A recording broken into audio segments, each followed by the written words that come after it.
Odin, ou Odin comme il était connu dans la tradition anglo-saxonne, était vénéré comme l'ancêtre des grands rois de Scandinavie, et cette ascendance divine était également revendiquée par les souverains de l'Angleterre anglo-saxonne.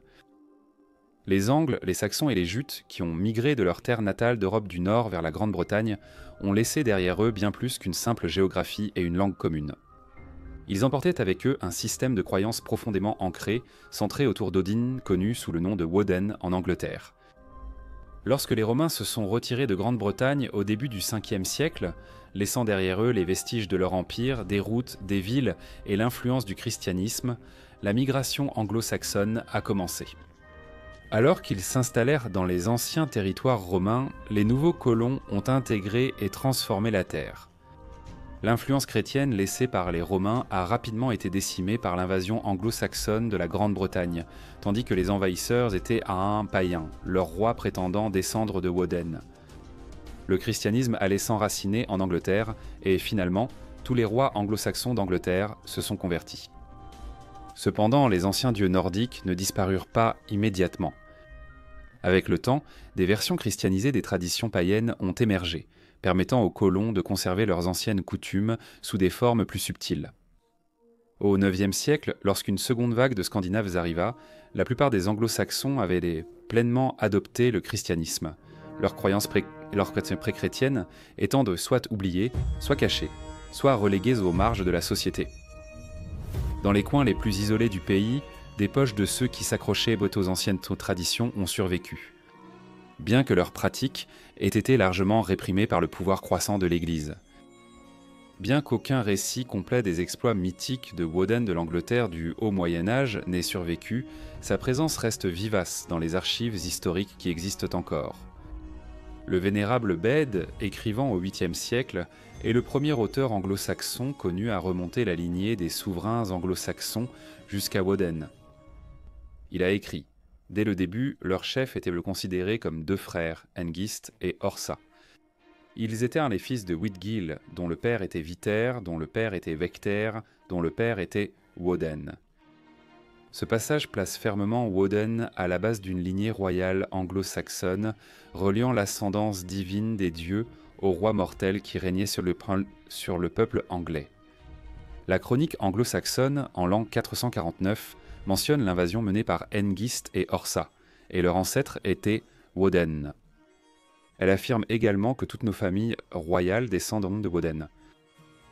Étant donné que la chronique anglo-saxonne a été écrite par des moines et commandée par le roi Alfred le Grand, connu pour sa piété et sa sagesse, il est étrange que Woden ait été laissé comme ancêtre des rois anglo-saxons, n'est-ce pas ? Alfred ne voulait-il pas abandonner sa lignée mythique malgré la nouvelle religion des Saxons ? Ou bien le fait que Woden soit son ancêtre était-il simplement un fait historique à l'époque qui ne pouvait pas être ignoré ? Un autre manuscrit important s'appelle De Primo Saxonum Adventu, rédigé après la conquête normande. Il revient sur l'arrivée des Saxons en Bretagne, racontant les histoires sous-royales des royaumes tels que Kent, Mercie, Deira, Bernicie et Wessex. Cet ouvrage présente Woden comme le roi ancestral des Anglo-Saxons. Malgré la conversion au christianisme, le rôle de Woden en tant qu'ancêtre des lignées royales est resté un outil puissant pour une certaine autorité dynastique. Même des siècles après que Woden ait cessé d'être vénéré comme un dieu, son nom a perduré comme un symbole puissant de lignée royale et de pouvoir. Étant donné que la chronique anglo-saxonne mentionne Woden comme l'ancêtre de tous les rois anglo-saxons, Anara Poconti Transanusewanson, penchons-nous sur les tout premiers d'entre eux. Hengist et Horsa étaient les deux frères germaniques légendaires qui auraient mené les Angles, les Saxons et les Jutes lors de leur invasion de la Grande-Bretagne au cours du 5e siècle. Toutefois, les chercheurs actuels voient généralement ces personnages comme mythiques. Selon les premiers récits, Hengist et Horsa ont débarqué en Grande-Bretagne à Ebbsfleet sur l'île de Thanet. Au départ, ils ont servi comme mercenaires sous les ordres de Vortigern, le roi des Bretons. Toutefois, leur loyauté a changé et ils ont fini par se retourner contre lui. Les sources britanniques racontent leur trahison dans la trahison des longs couteaux, un épisode dramatique au cours duquel des soldats anglo-saxons ont massacré un groupe de chefs celtes britanniques lors d'une conférence de paix. Horsa fut ensuite tué au combat, mais Hengist triompha, conquit le Kent et s'imposa comme l'ancêtre de la lignée royale de cette région. Ida, le premier roi connu du royaume anglican de Bernicie, régna d'environ l'an 547 jusqu'à sa mort en l'an 559. Bien que l'on sache peu de choses Biruna sur sa vie ou son règne, il est vénéré comme le fondateur d'une dynastie dont les rois ultérieurs des Angles et de la Grande-Bretagne centrale ont revendiqué la lignée. La chronique anglo-saxonne rapporte qu'il régna pendant 12 ans et établit la capitale bernicienne au château de Bambourg, consolidant ainsi son héritage. Ella fut le premier roi reconnu du royaume de Deira, et il régna approximativement de l'an 560 jusqu'à sa mort en l'an 588. Les circonstances entourant sa mort sont quelque peu floues, car la chronique indique qu'il est décédé en l'an 558, bien que des récits ultérieurs suggèrent qu'il a été tué par Æthelfrith, le petit-fils d'Ida. Le récit de Bède contredit cela, affirmant qu'Ella régnait encore en l'an 597, lorsque Augustin de Cantorbéry arriva en Bretagne. Quoi qu'il en soit des détails exacts, la mort d'Ella a conduit à l'exil de sa famille. Avec le temps, le petit-fils d'Ida a conquis le royaume de Deira, l'unissant finalement à Bernicie pour former le puissant royaume de Northumbrie. Au milieu du 7e siècle, la Northumbrie atteignit l'apogée de sa puissance, avec Osweyju comme roi étendant sa domination sur la Mercie, ce qui lui valut d'être reconnu comme Bretwalder, un mot signifiant grand souverain ou souverain de la Bretagne. Il semble que la lignée d'Ida se soit terminée avec Alred de Northumbrie en l'an 774. Peu de choses sont dites sur son règne dans la chronique anglo-saxonne, à part les faits bruts qu'il devint roi puis fut déposé et exilé en l'an 774. La Northumbrie tomba lors de l'arrivée de la grande armée païenne en l'an 865.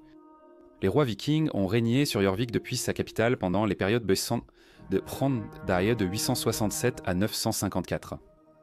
Le nord de la Northumbrie, l'ancienne Bernicie, était gouverné par les anglo-saxons depuis leur base à Bambourg.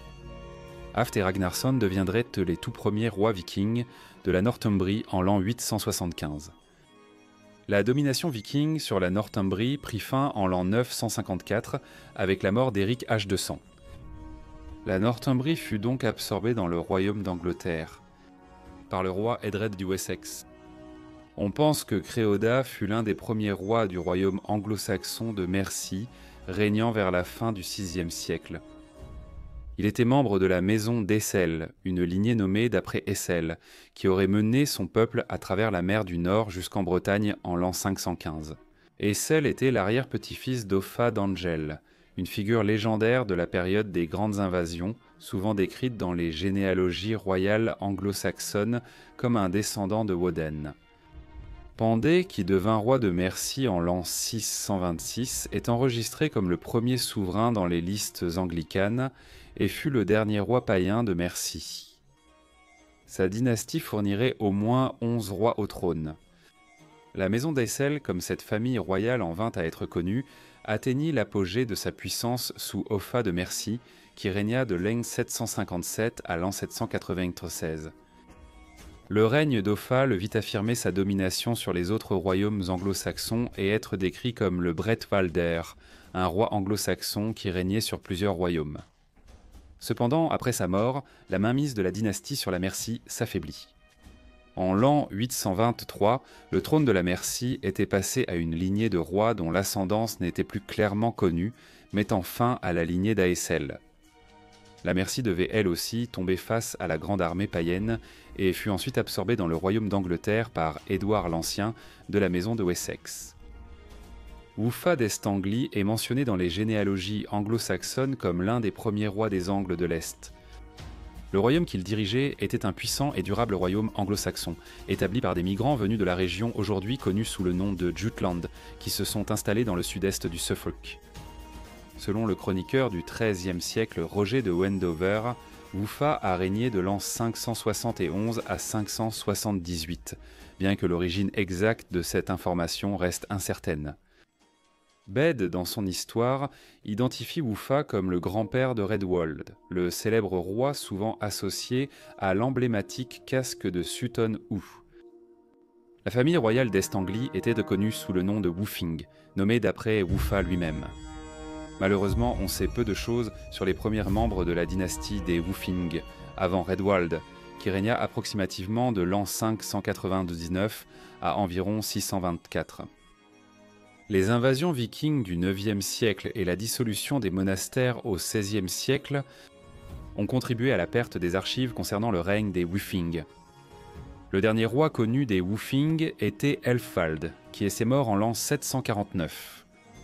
Après sa mort, la royauté de l'Est-Anglie est passée à des souverains dont la lignée reste inconnue. Le royaume de l'Est-Anglie a été colonisé par des peuples venus d'Europe du Nord au cours des 5e et 6e siècles. La généalogie des rois de l'Est-Anglie est consignée dans des sources telles que la chronique anglo-saxonne et l'histoire ecclésiastique de Bède, toutes deux rédigées bien après la formation du royaume, ainsi que dans des documents médiévaux comme le Textus Rofensis du XIIe siècle. Ce dernier texte, produit par des historiens médiévaux, pourrait avoir été basé sur des sources aujourd'hui perdues. Plusieurs des rois Woofingas figurent dans une généalogie d'Ælfwald, trouvée dans la collection anglicane qui date du IXe siècle. Dans cette généalogie, Ælfwald est dit descendre du dieu Woden, ce qui renforce davantage l'ascendance divine revendiquée par les rois d'Est-Anglie. L'Est-Anglie finirait elle aussi par tomber aux mains des Vikings pendant l'ère viking. Alfred le Grand, toujours le souverain pragmatique, permit à son rival Guthrum de rester roi, à condition qu'il soit baptisé dans la foi chrétienne. Le dernier roi viking de l'Est-Anglie fut Yorick, qui trouva la mort au combat contre Édouard l'Ancien, le roi du Wessex. L'Est-Anglie fut ensuite absorbée dans le royaume d'Angleterre par la maison de Wessex. Cerdic est décrit dans la chronique anglo-saxonne comme un chef de la colonisation anglo-saxonne de la Bretagne et comme le fondateur et premier roi du Wessex, régnant d'environ 519 à 534 après Jésus-Christ. La chronique affirme que tous les rois ultérieurs du Wessex descendaient d'une manière ou d'une autre de Cerdic. Ses origines, son appartenance ethnique et même son existence même ont fait l'objet de nombreux débats. Malgré l'incertitude entourant ses origines, la descendance de Cerdic est devenue une exigence fondamentale pour les rois ultérieurs du Wessex, consolidant ainsi la légitimité de la maison au pouvoir. La maison de Cerdic s'est imposée dans le sud de l'Angleterre, surtout après le règne du roi Egbert, qui s'est monté sur le trône en l'an 802. Son descendant, Alfred le Grand, a célèbrement préservé l'Angleterre de la conquête viking à la fin du IXe siècle, et son petit-fils, Æthelstan, est devenu le premier roi d'une Angleterre unifiée en l'an 927. C'était la maison qui a duré le plus longtemps parmi toutes les lignées anglo-saxonnes, et celle qui est devenue la plus puissante à son apogée. La dynastie de Wessex, cependant, a traversé une période turbulente, avec le règne désastreux d'Æthelred l'Indécis, qui a culminé avec la conquête danoise de 1014. Malgré les efforts d'Æthelred et de son fils Edmond Côte de Fer pour résister aux Vikings en l'an 1016, le roi danois Knut le Grand et ses fils ont régné jusqu'en l'an 1042. La maison de Wessex a brièvement repris le pouvoir sous le fils d'Æthelred, Édouard le Confesseur, mais après son règne, le royaume est tombé lors de la conquête normande de 1066. Tous les rois d'Angleterre suivants, à partir de Guillaume, retracent leur descendance à la maison de Wessex par l'épouse de Guillaume le Conquérant, Mathilde de Flandre, qui descendait d'Alfred le Grand par sa fille Eltris. De plus, les rois à partir de Henri II sont également des descendants de la maison de Wessex par l'épouse de Henri Ier, Mathilde d'Écosse, qui était l'arrière-petite-fille d'Edmond Côte de Fer. Les rois ont souvent été vus comme des êtres sacrés, parfois même divins. Cependant, lors de la conquête anglo-saxonne de l'Angleterre, de nombreux rois étaient à l'origine des guerriers, des conquérants sans foi ni loi, moralement ambigus, dont l'autorité était censée être accordée par la volonté divine. Dans l'Angleterre du Haut Moyen-Âge, Woden est devenu un symbole puissant de légitimité dynastique pour ses souverains. Longtemps après qu'il ait cessé d'être vénéré comme un dieu, et bien après la conversion des anglo-saxons au christianisme ainsi que la conquête normande, l'influence de Woden était restée prédominante dans la conscience culturelle des souverains comme du peuple de l'Angleterre médiévale. Je crois qu'Alfred le Grand a intentionnellement préservé l'héritage de Woden en tant qu'ancêtre lointain dans la chronique anglo-saxonne. Après tout, c'est Alfred qui a ordonné la compilation de la chronique et elle a été rédigée sur plusieurs siècles par des moines. Le livre de Winchester est considéré comme le plus ancien, compilé sous le règne du roi Alfred. Cette édition commence par la généalogie du roi Alfred qui déclare « De ce Woden sont issus tous nos parents royaux ». Bien qu'Alfred fût chrétien, il a probablement conservé la référence à Woden pour souligner l'importance continue de ses ancêtres païens et de leur lignée noble. Plus tard, au Xe siècle, Ethelweard, un historien descendant du roi Ethelred Ier, le frère aîné d'Alfred le Grand, critique la vénération de Woden dans sa chronique d'Ethelwald. Il déplore la fausse attribution de la divinité à Woden, qui, selon Ethelweard, n'était qu'un chef ancestral élevé au rang de dieu par des païens égarés. Pour Ethelweard, Woden n'était pas un dieu, mais un noble ancêtre, une figure importante mais mortelle. L'héritage de Woden a dépassé celui d'une simple figure mythique ou divine. Il est devenu un pilier central de la légitimité politique pour les rois anglo-saxons.